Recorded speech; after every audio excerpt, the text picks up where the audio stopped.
El otro día, mientras aterrizaba para ir a la casa de mi buen amigo Christopher, el cual se ofreció a recibirme otra vez aquí en Monterrey, pasaba junto a una larga autopista, la cual, a guisa de vigilante, era custodiada prácticamente en su totalidad por varias montañas. Y en la punta de la más alta de ellas no pude no notar el hecho de que había una torre, que supongo será de telecomunicaciones, en ella. Todo el día había sido particular porque en el aterrizaje casi nos estrellamos, hasta el punto de que tuve que poner mis brazos en el frente del asiento para evitar golpearme la cabeza. Para desgracia de los sádicos masoquistas los cuales me siguen, no tuve más heridas, directamente no tuve ninguna. Esperando el transporte para ir al centro noté varias nubes iridiscentes, las cuales semejaban a esas las cuales había visto poco tiempo antes de haberme ido de Tijuana, y mientras observaba dicha torre no pude pensar en el hecho de que parecía un gran monumento a la derrota del hombre por sobre la tecnología. Todo el páramo era una pobreza execrable o riquezas injustamente repartidas para sadistas y beliales, los cuales indignos de ellas son, aun cuando había una mezcla más paradójica conforme iba avanzando y dejando la zona rural en la cual estaba el aeropuerto para adentrarme en las fauces de esta ciudad maldita. Calles pequeñas pero enteramente dedicadas a la soldadura, rascacielos de un lujo que solo se observa en las simulaciones de TikTok, diversas plataformas para explayar el narcisismo, gente muriendo en las calles, apartamentos apilados cual si de colmenas se tratase, y viviendas enterradas en vegetación en las cuales las personas seguían viviendo. Si algo en común había entre todos esos diversos parajes era que en todos se podía observar la colonización que la tecnología ha hecho de absolutamente todos los aspectos de la vida del hombre, yendo desde luces vibrantes, los infaltables celulares, máquinas por todas partes, autos, grúas, lámparas, y todo eso me venía a la cabeza mientras seguía observando esa antena pensando en que debía de ser derrumbada. Debería de haber una cruz ahí en lugar de eso, pensaba, y eso porque es una manifestación subrepticia del cómo el hombre pone la tecnología en el sitio en el cual Dios debe y merece estar. Dios es tecnología, mentaba Mitchell Heisman. Pues qué verdad decía, porque hicimos las ciudades completamente destinadas a la máquina, calles hechas para autos y no para gente, arquitectura completamente hostil a la forma humana, y con ello no me refiero a las tonterías esas para espantar a indigentes, sino a los colores muertos y las figuras monótonas, iteratividad general de todas las ciudades y el aburrimiento que causan los edificios, que hasta encontrar un color de pintura que le dé vida a una pared es casi un milagro y causa un gran asombro cuando eso ocurre. ¿No es eso deprimente? Porque el hecho de quedarse anonadado por un color cuando eso era lo usual en tiempos de antaño, contrario a lo que piensan en los burdeles para burgueses esos que llaman academia, los tiempos pasados eran muy coloridos y su propaganda no cuela para intelectos bruñidos. Y esto porque a la máquina no le interesa el color, la estética, la apariencia, la viveza. Nada, solo le interesa la eficiencia y que absolutamente nada le impide el camino a la eficiencia, kit por el cual se abre la tierra y se mueven montañas para darles más espacio a las máquinas y a sus beliales necesidades. Gómez Dávila dijo que Dios creó la herramienta y el diablo la máquina. No está realmente muy lejos de ello, porque quienes producen la máquina y quienes la substratan y quienes le substratan la filosofía que las mueve son poco más que demonios cuya visión del hombre es la de ser viles adjuntos de máquinas al servicio de su usura. La reducción del hombre a máquina o un subalterno de ellas la vemos hasta en las ciencias, en donde se le mete a la cabeza al hombre que es una máquina de carne cuando no un engrane del Estado, que vendría a ser lo mismo pero mucho más bellaco,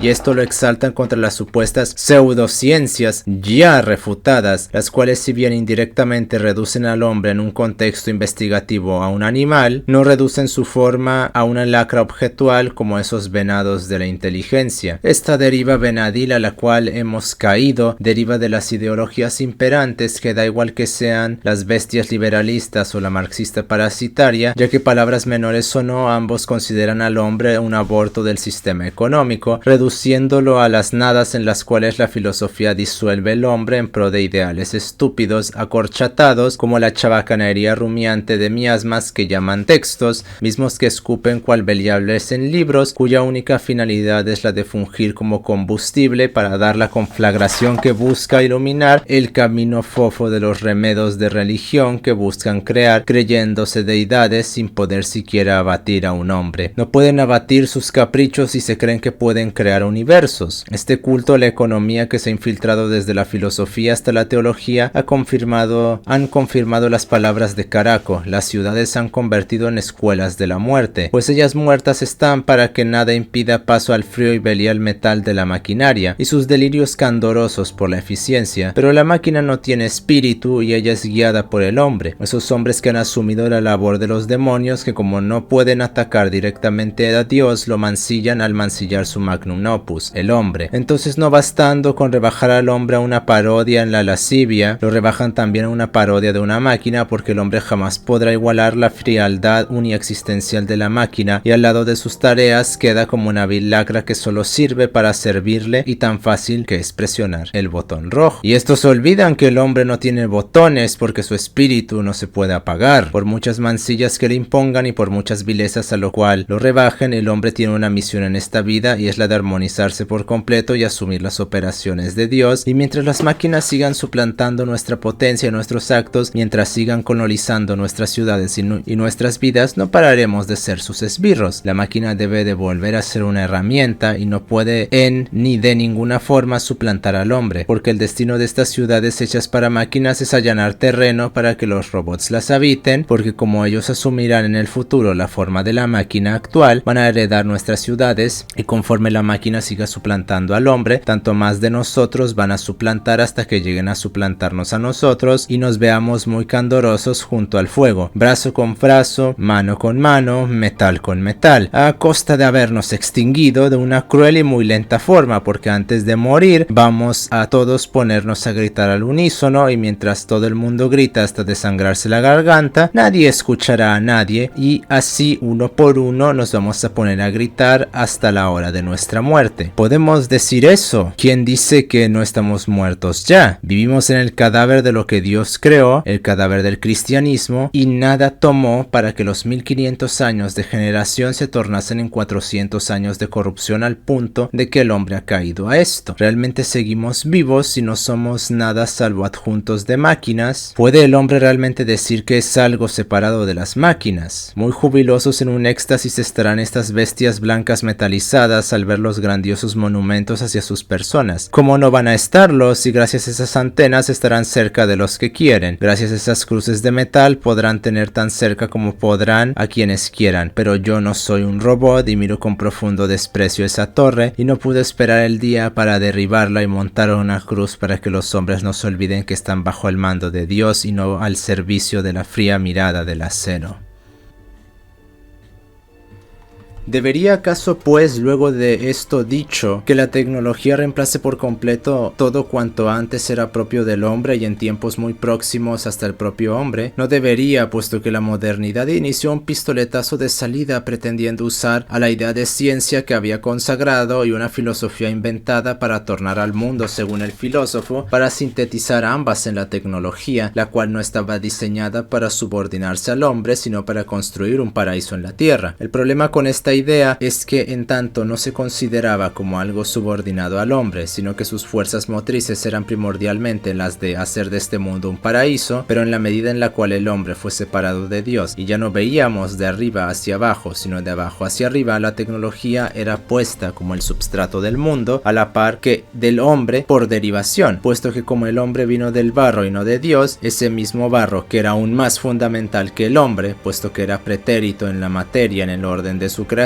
desde estas coordenadas terminaban pues subordinando al mismo hombre a ella. Y entonces, como lo que es de abajo se mira como si fuera lo de arriba, tal tecnología, aun cuando se supone que debería de estar por debajo del hombre, al ser ella la fundamentadora y el substrato que traerá el nuevo mundo, el paraíso a este mundo, ella tenía y tiene, como vemos, en una ponderancia mucho mayor que el propio hombre. Así pues, no debe de sorprendernos para nada que veamos que el mundo adquiere más la forma de la tecnología que la del hombre. Ciudades ciudades hechas para la tecnología, casas hechas para la tecnología, todo se hace en nombre de la tecnología primero y luego el hombre. Con el advenimiento de la IAG, incluso hasta el propio hombre se está tratando de borrar de la ecuación para hacer del mundo un lugar solo para la tecnología. Si ella es la que traerá el paraíso en la tierra y todo se ordena en tanto que ella y para ella y por ella, entonces el hombre en el mundo no tiene el mínimo sentido. Es hasta un lastre para el mundo, y no solo tornar al hombre a imagen de la tecnología es el corolario de todo esto, sino que no hacerlo es directamente un sacrilegio desde tal doctrina, misma que se comparten tanto liberalistas como marxistas, puesto que en el marxismo ortodoxo la técnica es el alma de la economía, y para los liberalistas entre más tecnología exista tanto más mejor, porque al más de ella más eficiencia y por lo tanto más capital.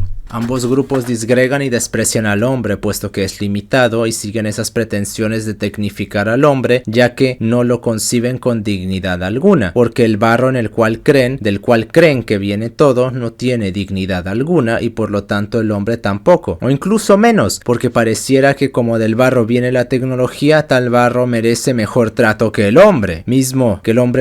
puesto que vemos que parece importarnos más la tecnología que el hombre, en tanto que todo tórnase hacia ella. Así pues, la idea aparentemente delirante que clama que las computadoras semejan círculos de invocación demoníacos parece no ser tan descabellada viéndolo todo desde esta óptica, puesto que mucho mal de este tiempo viene de la tecnolatría de los filosofistas por un lado, por la tecnofilia del vulgo por el otro, en donde prefiérese pasar 1000 horas tratando de sacar un milisegundo para una speedrun de Super Mario antes que pasar 1000 horas cultivando el cuerpo y el alma para dar frutos para una familia, o para dar gestación a empresas hidalgas, o tan siquiera 1000 horas de estudio para cultivar el alma contra los profanos y sus huestes. Incluso mucho hocico por parte de la derecha, que tanto clama ser una oposición, y no obstante lleva el espíritu de todos estos en el alma, puesto que no vemos otra cosa sino de un lado y del otro lo mismo, una y otra vez, ora sí, ora también, antaño, hogaño y de futura lo vemos, puesto que cuando la diferencia se pone en el verbo, lo único que hay de distinto es el vacuo verbo intrascendente del hombre, y por ello vemos réplicas de parodias de este supuesto opositor lado. Nada quedará salvo un yermo en el cual, si la tecnología es lo que tanto importa, pues esa misma, una vez sea hecha con absoluta independencia del hombre, ella se deshaga de nosotros, en tanto que eso es lo que buscamos cual poseídos, rindiéndole culto a una deidad que nos odia y que busca nuestra conflagración, mientras le rendimos un culto el cual desprecia por completo. ¿Quién